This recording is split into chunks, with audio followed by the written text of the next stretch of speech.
subscribe now and press the bell icon. Never miss an update.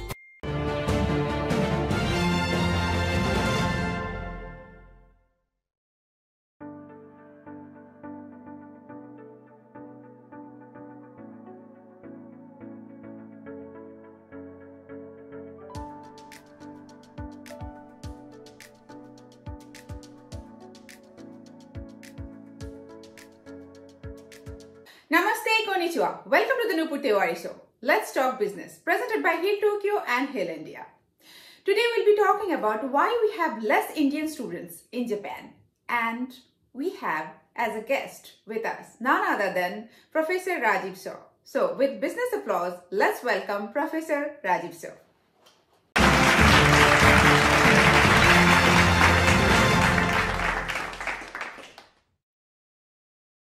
Namaste, konnichiwa. Welcome to the Nupur Tewari show. Let's talk business. Namaste. Thank you very much, Nupur, for inviting me to this show. Thank you for making time and giving us, I'm sure that you are going to give us a lot of knowledge because you are full of knowledge. So since I get a lot of questions from India, I would like to say, like from India, from students, from those who are doing PhD, they just ask me that how to apply for scholarship or how to study in Japan. I have no idea because I haven't studied in Japan. I haven't been to university in Japan. Little bit idea though I have, but those are not enough. And so I cannot give them the proper information. So here you are. Please give us knowledge that how they can come to Japan. Thank you. Thank you very much. The studying in Japan I have been a student in Japan. I'm living here now more than 27 years actually. And studying in Japan has been fascinating. It's a fascinating experience. Now I'm teaching in Japan. But if you go back a little bit of the history of like how the foreign students have evolved in Japan, almost 40 years back, the Japanese, like the foreign students in Japan was around 10,000 plus. And to increase the number, the government of Japan, especially Ministry of Education, have started a program to do like their target was 100,000 by 21st century, at the beginning of the 21st century. But end of 1999, we see that these numbers have been increased fivefold. So from 10,000, it has become 50,000, but still it's halfway between 100,000. So Japanese government actually back in 2008 came out with a more aggressive policy. They called the Global 30, that they need to increase the number by 300,000. And for many reasons, because of Japan's population decrease and so many other things. Still, I will say we are much, much behind the number. Possibly still the foreign students in Japan, including different types of scholarship, both the private, then the government and the self-financed student, I will say still maybe around 180,000, less than 200,000 or so. But among that, the Indian student percentage has been very, very less. So that was my question actually. Why Indian students are less in Japan? I will come back to this, like why. When I came, I think we could have possibly counted the number. It was a few hundreds. And that was back in 1994. I'm talking about 27 years back. Then the numbers has been increasing. I will say that in mid 2000, like 2015, 16, we have crossed the mark of 1,000. Now it should be around 1,400 to 1,500.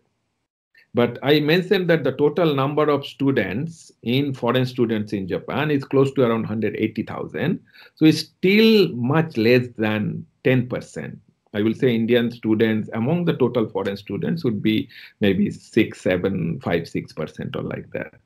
But if you see the number of population in India or the stronger bilateral ties which we are having between India and Japan, I will say this is still very, very insignificant. One of the key reasons that why the number of Indian students are less in Japan is like there was a very interesting study that why you want to study in Japan. The most of the Indian students, they responded that they want to study in Japan because they wanted to learn about the culture, they like the Japanese tradition, or their studies are somehow related to the Japanese history and so on. But there was like one of the major challenge was the lack of scholarships availability in case of Japan. I give you just one data, like, of course, the US, UK, Australia, Europe has been popular destination of the Indian students so far. US is the highest one. But can you believe that we have 10,000 plus students every year to China? In Japan, we have 1,400. 10,000 plus students in China, close to 12,000 plus students going to Germany. There are language issues. In China, not every language, every schools gives all the programs in English. There are more programs in Chinese. I don't want to possibly use a comparison, but definitely from my experience in Japan, I will say that the Japanese education level is much, much higher. It's not only just the education level, but you get also a holistic education. Apart from just your own core subject, you come to know lots of other human qualities. True. But in spite of that, the numbers are still less. One of the major reasons, I will say, maybe two main reasons. One is the information is not there properly, especially when it comes to the India-Japan case. The Indian students are possibly not exposed to the types of the opportunities available in Japan. That's number one. And number two is the number of scholarships available for Indian students in Japan. So that will possibly be the two main reasons. So Japan has less scholarship compared to China or Germany. Yes, Japan has still less scholarship. If you talk about the scholarships in Japan, there are a few categories of the scholarships. The most popular one, but also the most competitive one, in Japanese we call Monbusho Scholarship, Monbu Kagakusho, which is the Ministry of Education.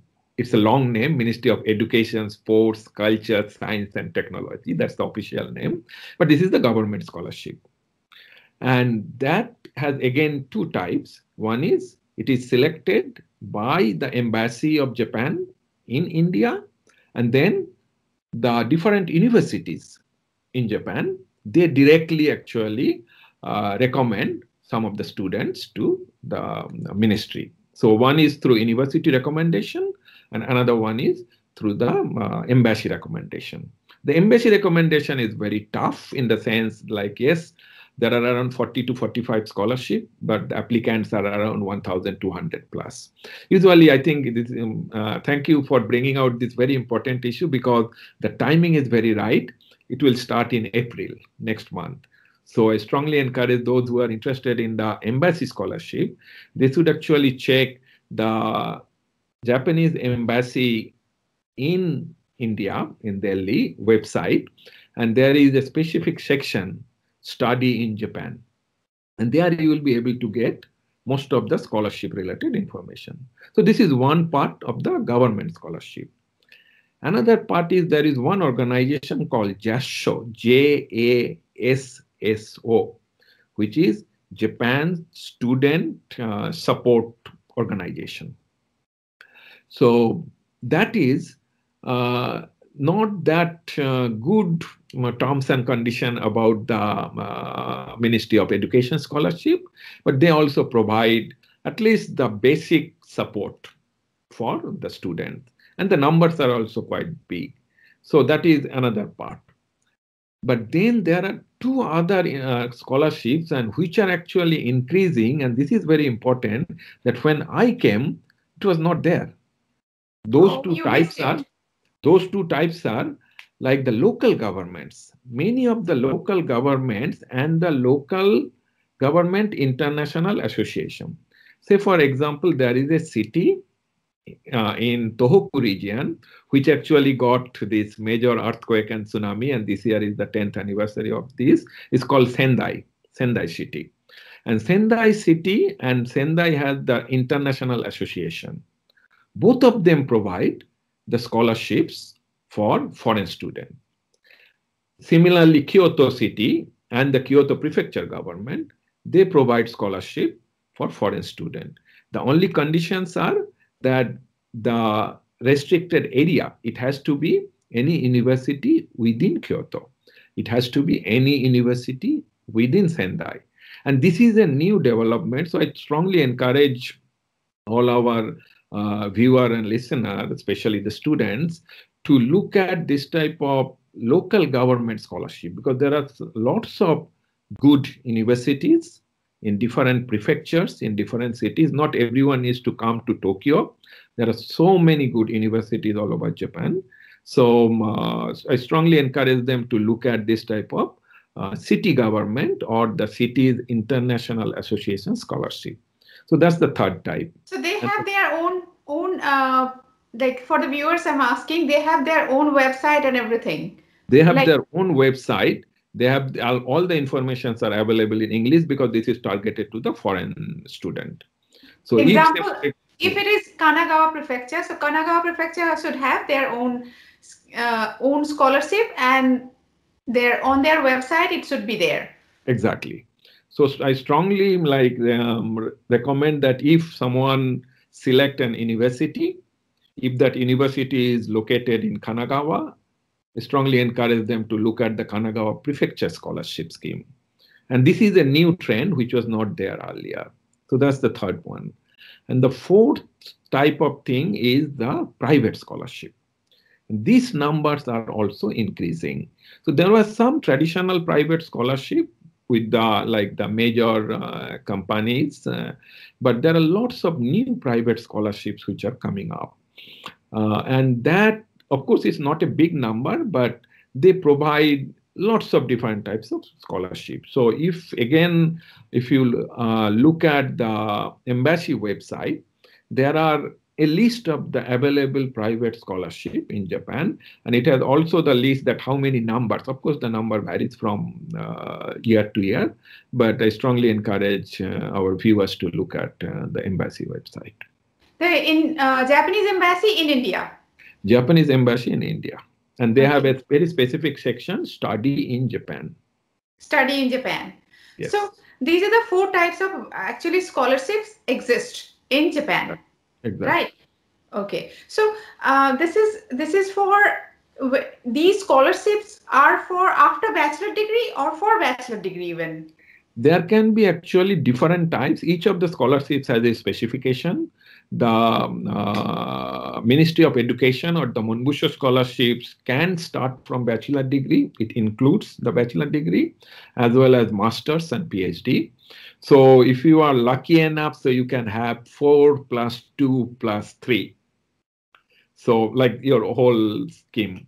But I have not seen that many people who have gone through all the 4 + 2, like 4 years bachelor, 2 years master's, and 3 years PhD. I have not seen that many people who have gone to 4 + 2 + 3, but at least 2 + 3, like the master's and the PhD. And I personally had several of these students, including Indian students, who did their master's and PhD together with me, and that was with Monbusho scholarship. The Ministry of Education scholarship. That's great. The thing you are talking about, that the China is getting 10,000 Indian students, Germany is 12,000 Indian students, and Japan is getting only 1,400. It's really sad. So you also came here as a student. I know I did not come here as a student, but yeah, I have taught in elementary school, junior high school, and even a little bit in university also. So what you said, the whole holistic thing, but the students students, they get the all kind of education, holistic touch also there. So this is very true. So I would like I would like to request you to tell a little bit about the Japanese education to the viewers, because when it comes to, if someone is getting the scholarship in UK and Japan, that person is going to definitely select UK, not going to come to Japan, whatever the reason. So here is the thing I would like to request you to say, like, why the Indian students should choose Japan. Thank you. I think it's difficult to possibly just compare from one country to another country, because every country, I strongly believe, has its own characteristics education system. The point here is that we are possibly too exposed to UK or US. We have lots of information, but for the Japan case, we don't have enough information available in India. So my point would be, like, why especially the Indian students should come more to Japan. I will say that Japan's education is not only just that subject education.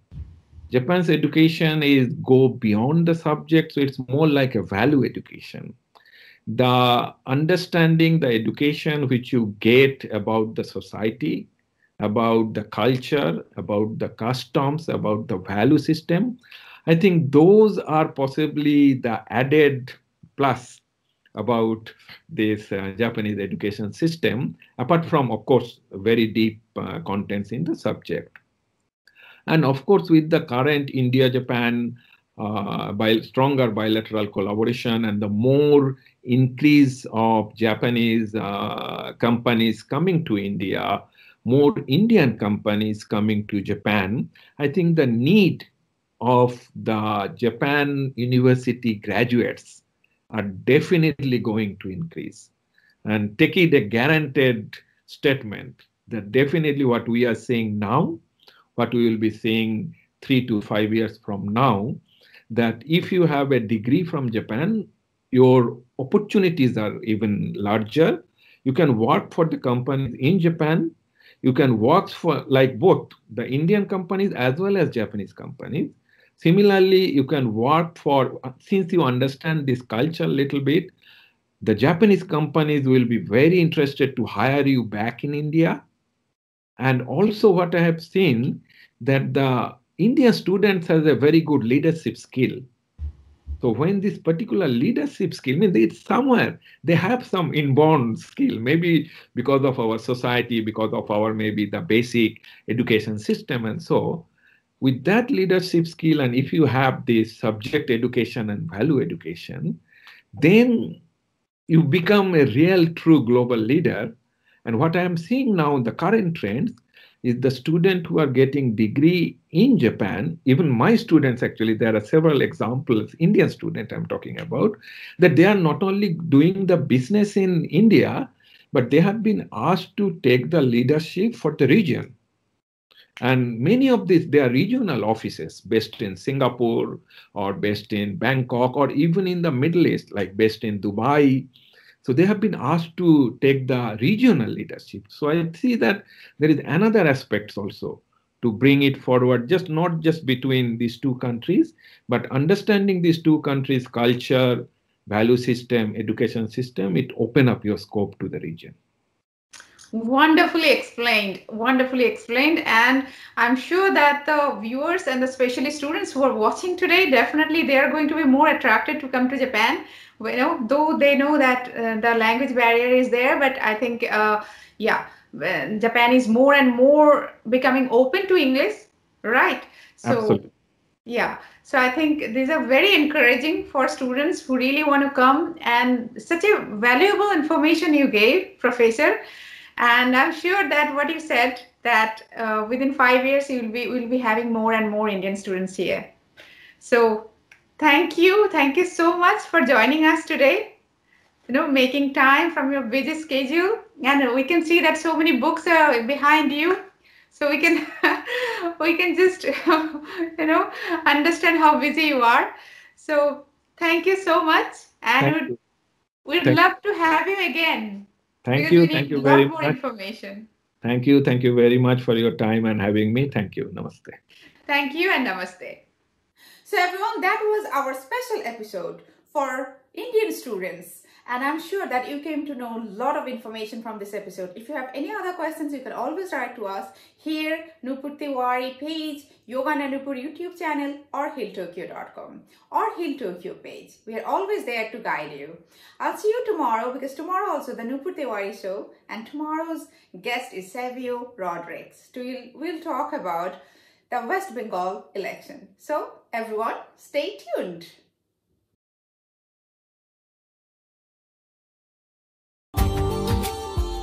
Subscribe now and press the bell icon. Never miss an update.